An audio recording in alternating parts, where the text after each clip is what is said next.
자, 오늘 이 본문의 말씀을 의지해서 미혹을 받지 말라, 미혹을 받지 말라, 이런 제목으로 하나님의 말씀을 선포하려고 합니다. 여러분, 이 본문에 등장하는 야고보는 사도 야고보가 아니라 예수님의 육신의 형제인 동생 야고보입니다. 이 동생들이 예수님이 하는 일을 안 믿었는데 예수님이 십자가에서 무력하게 죽는 모습을 보고 다 실망했잖아요. 근데 다시금 그 주님이 부활하신 그 역사를 보고 당시에 초대교회가 급성장하게 되고 부흥의 역사가 일어났어요. 예수님이 죽은 것으로 끝나는 게 아니라 부활하시는 분이구나, 다시 사신 분이구나, 이 사실을 사람들이 알게 되고 깨달아질 때 교회가 뭐 했다고요? 막 성장이 일어나고 부흥의 역사가 일어난 거예요. 그렇게 부흥과 성장이 일어나는 동시에 당시에는 이스라엘 민족이 로마의 지배를 받는 시대였습니다. 그러니 이 교회가 성장하고 부흥하는 이런 과정 속에 사람들이 기근과 로마 시대의 박해를 통해서 교회가 많이 흩어진 거예요. 이런 흩어져서 어려움을 만난 그리스도인들에게 너희가 이런 세상적인 어려움을 통해서 신앙이 흔들리고 마음이 흔들리지 않도록 이 메시지를 주신 겁니다. 그러니까 얼마나 중요한 메시지인지 모르지요.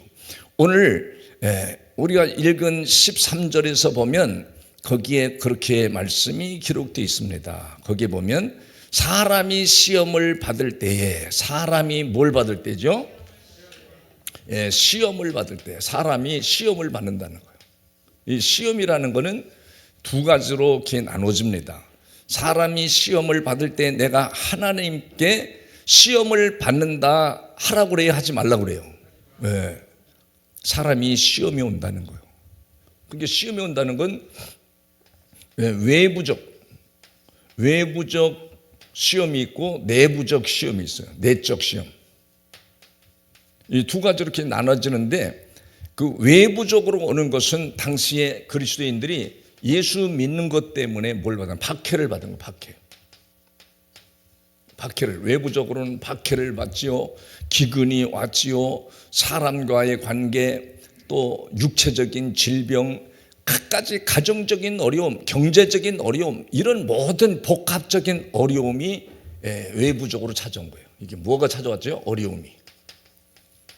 어려움이 찾아오고, 내적으로는 뭐가 찾아왔느냐? 내적으로는 사람들이 어렵고 힘들으니까, 그러니까 마음속에 욕심이 생긴 거예요. 욕심이. 뭐가 생겼어요? 이 욕심이 생기니까 사람들에게 결국은 뭐가 오냐? 미혹이 찾아왔어요. 미혹. 그러니까 오늘 본문에 그런 거예요. 사람들이 이 세상을 살아감에 있어서 외적으로 내적으로 여러 가지 시험이 있을 때 그 시험은 하나님께서 주시는 것이 아니라는 거예요. 하나님은 오늘 13절에 정확히 얘기하잖아요. 하나님께서 그렇게 말합니다. 사람이 시험을 받을 때에, 어려움을 당할 때에, 외적으로 박해를 받고 핍박을 받고 여러 가지 복합적인 내적인 어려움이 올 때 하나님께 시험을 받는다 하지 말지니, 하나님은 악에게 시험을 받지도 아니하시고 친히 아무도 시험하지 아니하시느니라 그래요. 그러므로 인해서 야고보서 1장 2절에 보면 내 사랑하는 형제들아, 너희가 여러 가지 시험을 만나거든 온전히 기쁘게 여기라 그래요. 한 가지 시험만 아니라 여러 가지 시험이 복합적으로 사람에게 찾아온다. 그런 믿는 사람들은 그런 여러 가지 환경적인 어려움, 가족의 어려움, 육체적인 질병, 또 내적으로 내가 더 가져야지 하는 이런 욕망에 사로잡힐 때, 그럴 때 여러 가지 시험을 만날 때 온전히 기쁘게 여기라는 거예요. 왜? 시험이 올 때 그 3절, 1장 3절에 보면 이는 믿음의 시련이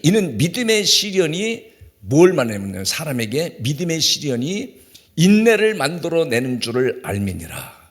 믿음의 시련이 뭘 만들어내요? 그러니까 그런 거는 다 그리스도인에게 다 시련이 바로 연단이 된다는, 연단. 그 사람에게 연단이 되고 훈련이 되고 다져지는 역사가 일어나서 결국은 믿음을 붙들고 사는 사람들은 인내를 만들어낸다는 거예요. 여러분 4절에 그래서 인내를 온전히 이루라 그래요. 인내를 온전히 이루라. 이는 너희로 온전하고 구비하여 조금도 부족함이 없게 하려 함이니라 그래요. 세 가지의 복을 하나님이 주신다고 그러잖아요.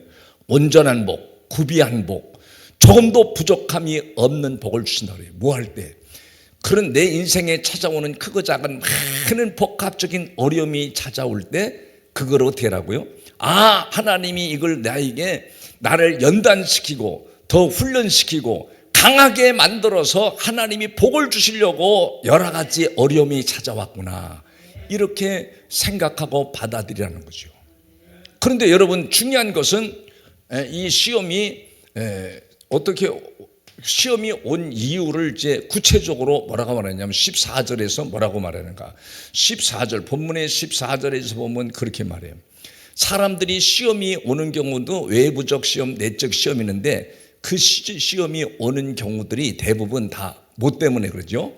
다 같이요. 오직 각 사람이 시험을 받는 것은 뭐 때문에? 그러니까 뭐 때문에? 자기 뭐요? 욕심 때문에 그렇다는 거예요. 자기 욕심. 여러분 사람이 욕심과 욕망은 끝이 없습니다. 많이 가졌어도 사람이 더 갖고 싶은 거예요. 그러니까 사람들은 내가 족한 줄 아는 것은 그리스도 안에 있을 때만이 그 족한 걸 느껴요. 사도 바울이 그랬거든요.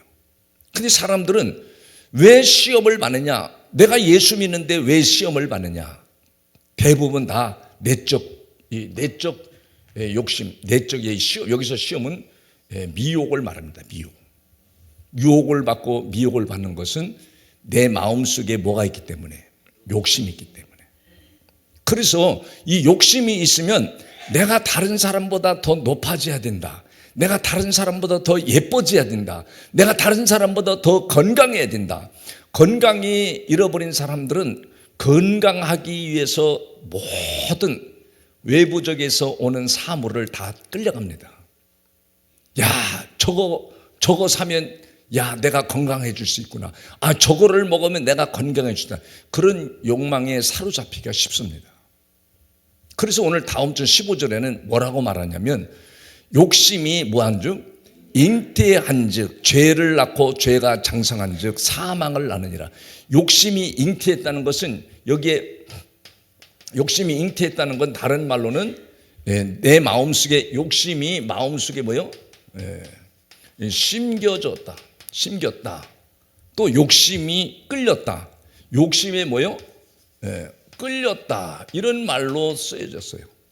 그러니까 내 마음속에 다른 사람보다 내가 돈을 더 많이 벌어야지, 내가 땅에서 더 잘 돼야지, 이렇게 땅에서 잘 되는 것을 가르쳐주는 메시지가 얼마나 많은지 모르잖아요. 여러분 그리스도인들이 사는 목적은 땅에서 잘 되는 것이 목적이 아니에요. 땅에서 잘 되는 것은 신학계에서 성공신학이라고, 성공신학 또는 번영신학. 그래서 여러분 예수 믿는 사람은 땅에서 잘 돼야 됩니다. 땅에서 잘 먹고 잘 살아야 됩니다. 그래서 땅에서 잘 되는 것을 얘기하는 것은 그건 다 거짓 선자들이 가르치는 내용이라는 거예요. 그러면 그리스도인이 땅에 살면서 잘 되면 안 되냐? 아니에요.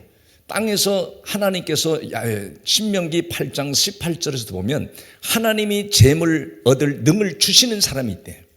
재물 얻을 능을 주시면 그 재물, 하나님께서 주신 것을 확실하게 믿고 재물을 얻어서 내가 부자가 된 사람은, 여러분 성경에 있는 여러 디모데 전서도 나오고 여러 가지 성경에 나오는데 선한 사업의 부한자가 되어버린대요. 근데 내가 노력해서 내가 어떻게 잘해서 부유한 자가 되면 그 욕심은 끝이 없다는 거예요. 여러분 이 대한민국에도 부유한 사람들이 얼마나 많아요. 근데 더 채우고 더 가지려고 몸부림을 치다가 병들고 잘못되는 사람들 보았어요. 수두룩합니다. 그러니까 땅에서 잘 되는 것을 계속해서 강조하고 가르치는 것이 바로 사람들의 마음속에 욕심을 잉태시키는 거예요. 저는 부흥사역을 했잖아요. 부흥사역을 공식적으로 17년 했는데 제가 부흥사역을 다니다가 다 손 띈 것도 주님 앞에 주님의 음성을 듣기 시작하면서 복음이 뭔지를 깨달으면서 부흥사역을 손을 띄게 된 거예요. 못 띱니다. 그런데 그때도 집회를 다니면서 곰곰이 복음을 깨닫고 가만히 생각해 보니까 사람들의 마음속에 땅에서 잘 되고 땅에서 복받는 설교, 인본적인 설교, 이기적인 설교, 번영신학의 메시지를 그렇게 증거한 거예요. 여러분, 어떤 사람이 이렇게 새벽 기도를 했더니 어떤 사람이 교회에서 충성을 열심히 했더니 얼마나 자식에도 복을 주시고 작신에도 복을 줬다. 그러니 여러분도 결단해서 하나님 앞에 예물을 드려가면서 이 시간에 새벽 기도하고 또 헌신하고 봉사하면 하나님이 여러분 인생의 복을 쏟아 부어주신다. 그래서 그런 메시지가 다 뭐예요? 여러분 마음속에 욕심을 인택시키는 거예요. 그게 다 죄였구나. 그래서 다 손을 내려놓고 이게 그리스도인의 목적은 반드시 말씀을 통해서 천국에 가는 거, 하나님의 나라에 들어가는 것인데 땅에서 잘 되는 것을 가르칠 때가 얼마나 많은지요. 그러니까 여러분이 이 복음을 듣다 보면 금방 분별이 되잖아요. 그러니까 여러분 정신 바짝 차려서 욕심이 여러분의 마음속에 잉태를 했는지, 욕심이 내 마음에 이끌리고 있는지, 욕심이 내 마음에 심겨져 있으면 계속 하나님의 말씀보다 세상 것이 더 좋아 보입니다. 그리고 여러분이 오늘 마음을 한번 진단해 보세요. 그러니까 여러분 우리들의 인생은 언제부터 시작이에요? 예전에는 60부터 시작인데 지금은 70부터 시작이에요. 우리들의 인생은 70살부터 몸도 마음도 편안합니다. 100세에 우리를 모시러 오면 아직은 안 간다고 전해주세요. 100세에 모시러 와도 하나님 제가 10년만 더 충성하고 전도하고 하나님 영광을 드러내고 살 테니까 10년만 더 건강하게 살게 도와주세요. 그래야 110세도 살고 120세도 살 수 있죠. 그러니 우리들의 인생은 언제부터 시작이에요? 70도 시작 안 된 사람은 인생 시작도 안 한 거예요. 그러니까 70이 넘어간 사람은 이제 시작한 거니까 하나님 내가 믿음으로 전도하며 하나님 영광을 드러내며 살겠습니다. 내 마음속에 욕심을 다 내려놓고 욕심을 이기고 시험을 이기려면 그러면 어떻게 해야 되는가를 성경이 얘기를 해줘요. 욕심을 이기려면 어떻게 하라고 그러죠? 오늘 12절에서 보면 그렇게 말합니다. 12절에서 보면 그렇게 말해요. 시험을 참는 자는 복이 있다. 뭘 참는 자요? 이 시험을 뭐 하는 자? 참는 자네, 참는 자. 얼마나 중요한지 몰라요. 시험을 참는 자. 여러분 여기서 시험을 참는 자라는 건 외부적인 내적인 시험이 계속 밀려오는 걸 어떻게 여러분 참을 수가 있을까요? 이건 여기서 시험을 참는다는 것은 믿음으로, 뭘로요? 믿음으로 그것을 견뎌내라는 거예요. 믿음으로 받아들이라는 거예요. 야고보서 1장 2절에도 그랬잖아요. 여러 가지 시험이 올 때 그것을 온전히 기쁘게 하는 것은 믿음으로 받아들이라는 거예요. 그래야 그것이 연단이 되고 단련이 되고 훈련이 되어서 당신이 살아가는 인생에 하나님 앞에 제대로 영광을 돌릴 수 있다는 걸 가르쳐 주는 거예요. 그러니 믿음으로 여러분이 찾아오는 모든 어려움을 극복하고 이겨내는 지혜가 있기를 주의 이름으로 축복합니다. 축복합니다. 두 번째로는 바로 말씀을 붙들으라 그래요. 말씀을. 여러분 21절에 가서 보면 그랬어요. 21절에. 이 시험이 올 때 뭐요? 말씀을 붙들으라는 말씀을. 21절을 다 같이 보겠어요. 다 같이 시작. 그러므로 모든 더러운 것과 넘치는 악을 내버리고 너의 영혼을 능히 구원할 바 마음에 심겨진 말씀을 뭐에 심겼대요? 여러분의 마음에 심겨진 말씀을 온유함으로 받으라. 그러니까 말씀을 온유함으로 받으라는 것은 시험이 올 때 뭘 붙들으라는 거예요? 말씀을 붙들고 여러분 그 시험을 여러분 찾아오는 많은 어려움을 이기라는 거예요. 말씀을 붙들으라는 거예요. 그러니까 다시 말하면 약속을 붙드는 거죠. 여러분 구약의 백성들이 이 애굽에 살다가 홍해를 건너 광야로 나왔잖아요. 나왔는데 하나님의 약속을 붙들고 말씀을 붙든 사람은 여호수아 갈렙과 그 후손들이에요. 나머지는 말씀을 안 붙드는 거예요. 야, 우리가 이런 지금 어려움을 당하고 있지만 하나님이 날마다 우리를 지키시고 보호하시고 섭리하시지 않냐. 그러니 우리는 반드시 가나안으로 갈 수 있다. 이런 말씀을 붙들어야 되는데 말씀을 안 붙들었기 때문에 광야에서 다 비참한 삶이 되고 다 죽게 된 거예요. 그러니 여러분 이 시간에도 여러분이 말씀을 붙들고 믿음으로 나가시기를 바랍니다. 어려움이 올 때 말씀을 붙드는 사람이 바로 시험을 이기는 자라라고 성경은 말하는 거예요.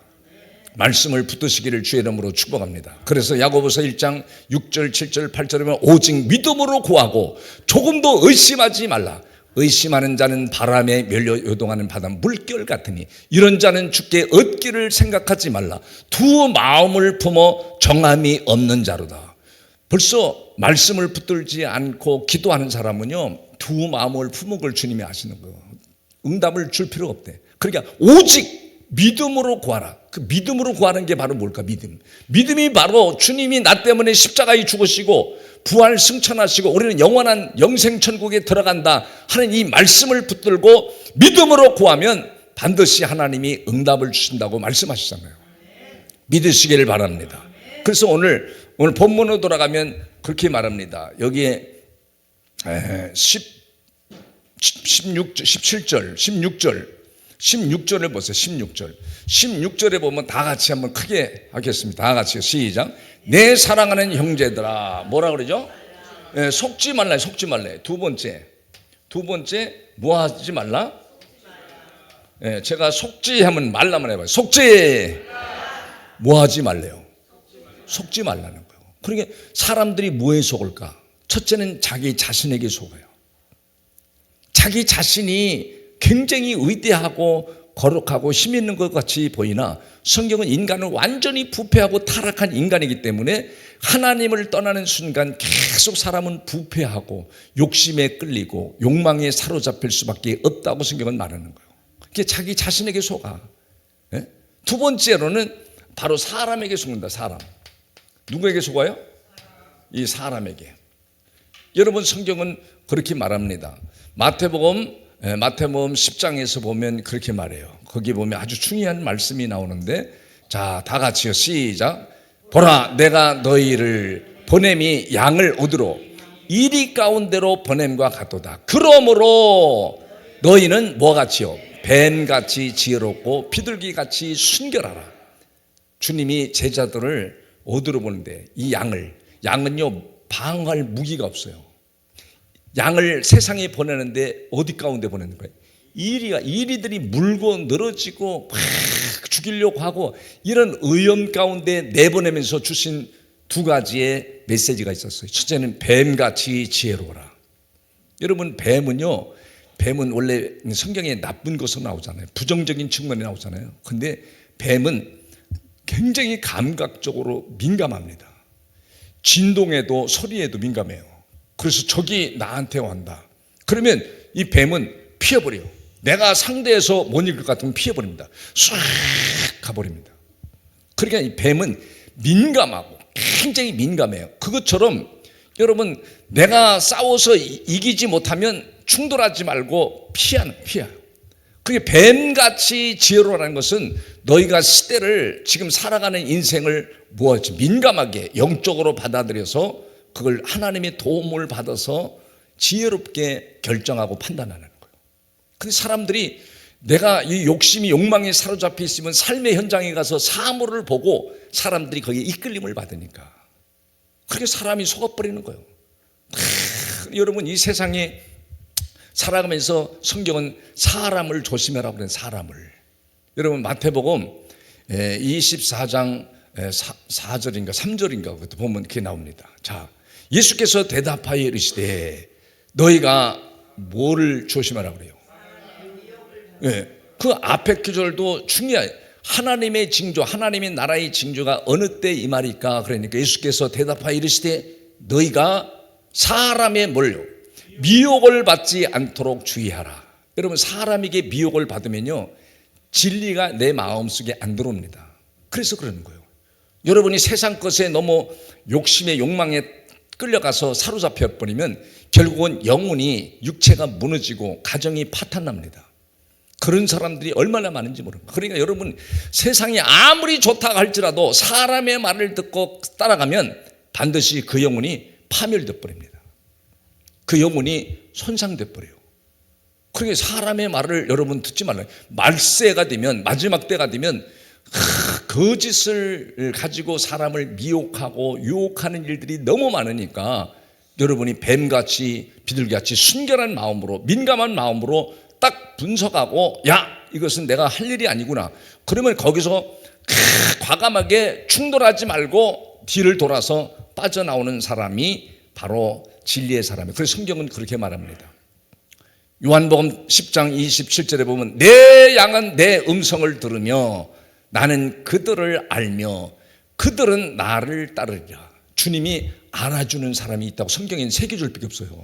근데 요한복음 10장 27절에 내 양은 내 음성을 듣는데, 그러니까 하나님의 양, 정말 여러분이 영생을 얻고 복음을 아는 이 영생의 사람이면 누구의 음성을 들어요? 사람들의 말을 듣는 게 아니라 그 사람들의 말을 듣고도 주님 앞에 기도하는 거죠. 주님, 내가 이 길이 내가 욕망에 이끌리고 내가 세상에서 예뻐지고 내가 더 건강해지는 거로 가려고 하는 이 욕망에 사로잡혀 있지는 않은가. 그래서 주님, 이것이 맞는지 주님의 음성이 필요합니다. 그럼 주님은 반드시 음성을 주신다는 거예요. 음성을 어떻게 준다 그랬죠? 말씀으로, 또 마음으로, 생각에서 마음에서 준다고 성경이 분명히 얘기했거든요. 그러니까 여러분이 맞는지 안 맞는지, 내가 그 음성을 들은 게 맞는지 안 맞는지 믿음이 있는 사람, 복음을 아는 사람, 목사님이나 사람들에게 물어보고 여러분이 결정해도 늦지 않은데 그냥 막 일 저질러 버리는 거예요. 그러니까 마지막 때는 누구를 조심하라? 사람의 미혹을 조심하라. 여러분 이렇게 하면 돈 법니다. 저렇게 하면 돈 법니다. 전부 다 사기꾼들입니다. 그러니까 여러분 사기꾼에 속지 않기를 주의 이름으로 축복합니다. 그래서 요한복음 10장 1절부터 5절까지는 타인의 음성을 듣지 말라는 거예요. 세상의 음성을 듣지 말라는 거예요. 주님의 목자의 음성을 듣고 따라가라는 거예요. 목자의 음성을 들으시기를 주의 이름으로 축복합니다. 축복합니다. 그래서 오늘 본문으로 돌아오면 17절에 그렇게 말하는 거예요. 17절에 보면 뭐랬어요? 온갖 좋은 은사와 온전한 선물이 다 어두워서 위로부터 빛들의 아버지께로부터 내려오나니 그는 뭐 해야 돼요? 변함도 없으시고 회전하는 그림자도 없으시고 변함이 없다는 거, 변함이. 그리고 회전하는 그림자도 없으시니까 한결같은 분이라는 거예요. 그러니까 좋은 선물 다 여러분이 살아가면서 좋은 거, 온갖 좋은 거, 은사와 온전한 선물이 다 어디서로부터? 사람의 말에 미혹해서 따라가서 거기서 오는 게 아니라 다 위로부터, 주님으로부터 온다는 거예요. 주님부터 오는 거. 그분은 회전하는 그림자도 없으시고 한결같으시고 변함이 없으신 그분을 신뢰하는 사람이, 이 사람이 진리의 말씀으로 나았다고 그러잖아요. 뭐가 있어요? 안에 욕심이 내 마음에 심겨져 있기 때문에 그런 거예요. 그러니 주님만 보고 여러분이 믿음으로 달려가는 여러분이 되기를 주의 이름으로 축복합니다. 축복합니다.